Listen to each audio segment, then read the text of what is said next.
Yeah, no, I think that is a great victory, and I would make that part of the whole contribution that Michelle Obama has made, which I think has been considerable. I mean, I think the people in this room understand really well the links between diet and health. But I think there are millions of Americans for whom this is still news. And she elevated the importance of food as an issue, that it was an issue, and called attention to the public health crisis related to food, and made people, raised consciousness, essentially, which is all you can really expect a first lady to do. And then you combine that with that piece of legislation, and for all its limitations, it's not adequately funded.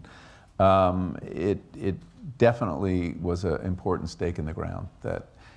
For the first time, we had a cap on calories. We only had a floor on calories in school lunch. Now we have a cap on it, which tells you all you need to know. The program was designed at a time when the big public health problem tied to food was not enough of it. And now the problem is very different, but the school lunch program hasn't gotten the news yet till this event. So it is a big deal. And I think part of that raising of consciousness is the reason that, for example, soda sales are falling, for the first time. That's a really big deal. I mean, that suggests that the message is getting through. But again, I go back to the fact that for a very large part of the population, all these concerns are new. And that the education process is just beginning, and that she played an important part, or hopefully continues to play an important part. She falls silent from time to time, like during election season. Right. I'm sitting here wondering, because this is stuff we talk about all the time, and I'm sitting here asking myself the same questions that I ask myself almost every day, and that, I sometimes email you in frustration and say, as I just did, what are we doing wrong? Why can't...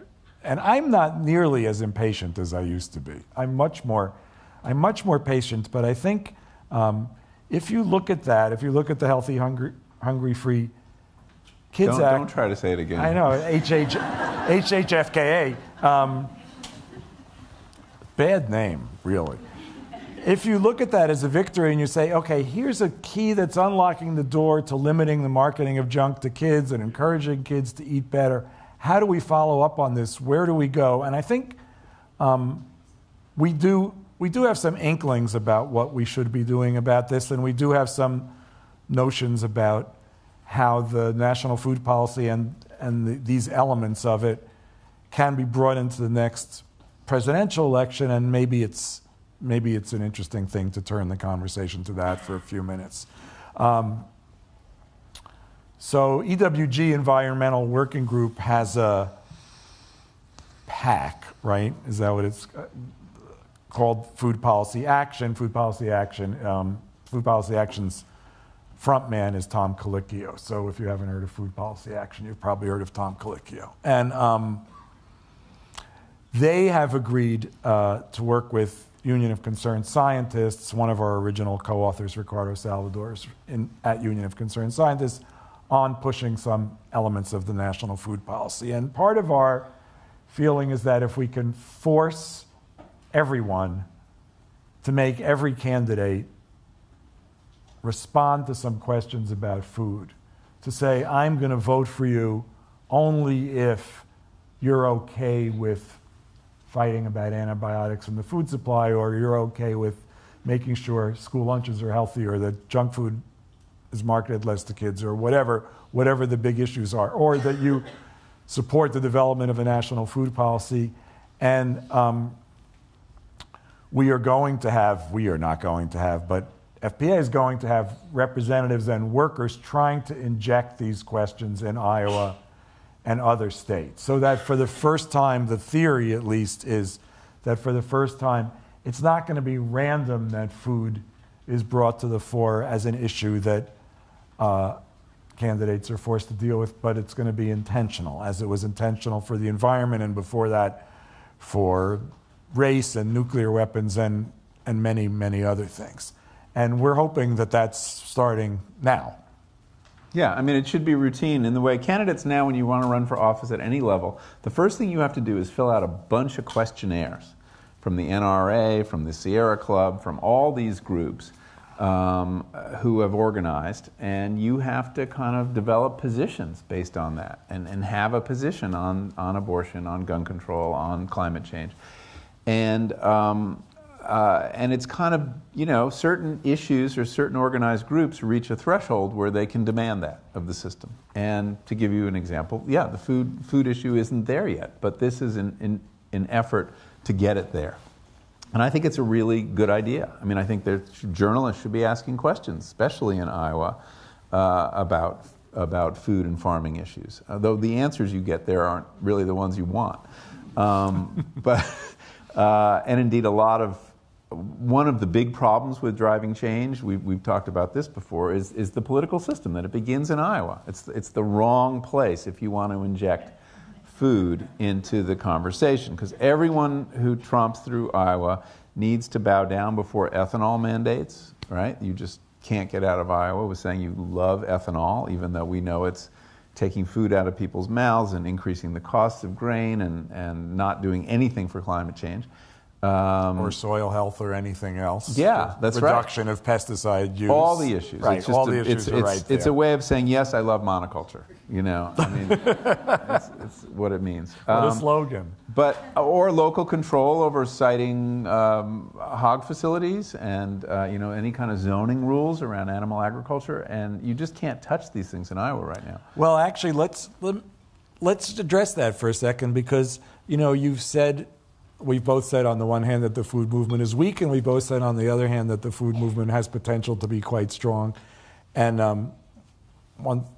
I'll just say this in passing, and maybe we'll get back to it, and maybe we won't. But I think everyone is, perhaps everyone is a bit strong. Most of us are surprised about the success of the gay marriage movement in the last few years, and that was a case of being ready to act when the opportunity arose. And that's what we should be trying to do, is be ready to act when the opportunities to make a difference happen. And that's why Michael can make, I think, such seemingly contradictory statements as we're weak and they're terrified. But look at what's happening in Iowa right now, and you see there is no such thing as Iowa. We think of Iowa as this very large state with very rich soil that grows corn and soybeans, which it is. But it is also a very large state whose state capital has spent more money on water purification than any city in the world. It has the most expensive water treatment plant that exists on Earth today.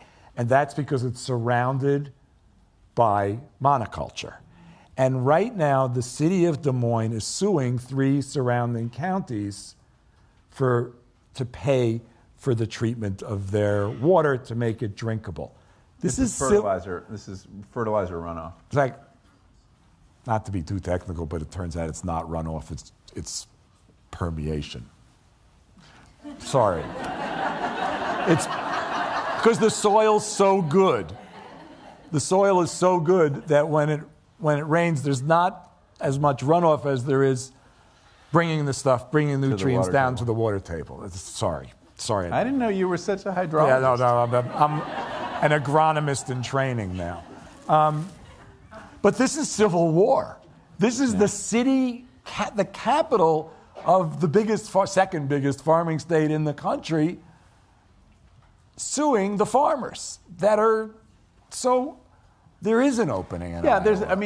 I'm sure it's not monolithic. You're right. And there is there's the practical farmers of Iowa. There are certain progressive elements. A very progressive farmer ran and lost for agriculture secretary because Monsanto and a group of other companies were just terrified that he was going to win, and he was going to win, and then someone else the next year. So there are progressive elements in Iowa, no question. And in fact, that state I think it was the first state to ever tax nitrogen fertilizer, which they did years ago to deal with this problem. And the money, and a lot of money came in this tax, and that's what created the Leopold Center, actually, which is one of the more progressive, sustainable agriculture organizations, Fred Kirschenman's organization. So you're right. I mean, there might be a way to to intervene in Iowa. But it's been tricky. I mean, it was in Iowa where Obama, at the first agricultural summit, said he supported labeling of GMOs. He said it once, but we haven't, and never said it again. we have in our... We reminded him of it. Yeah, we reminded him of it. In our longer food policy document, which we're going to make, well, I guess we can say we're probably going to make public at some point when we like it more. We have all these quotes of interesting things that candidate Obama said. It was remarkable. Yeah. I mean, he gave an interview in Iowa in 2008 that showed he completely understands the food system as a system. And he talked about the links between monoculture and public health and monoculture and climate change. It's all there. So he gets it. That hasn't been the problem. It's who gets to him and the fact that it's just a really big fight to take on. And as I understand it, when he was looking at these issues right at the beginning and deciding who was going to head his agriculture department, he indicated that he wanted to be pushed on these issues.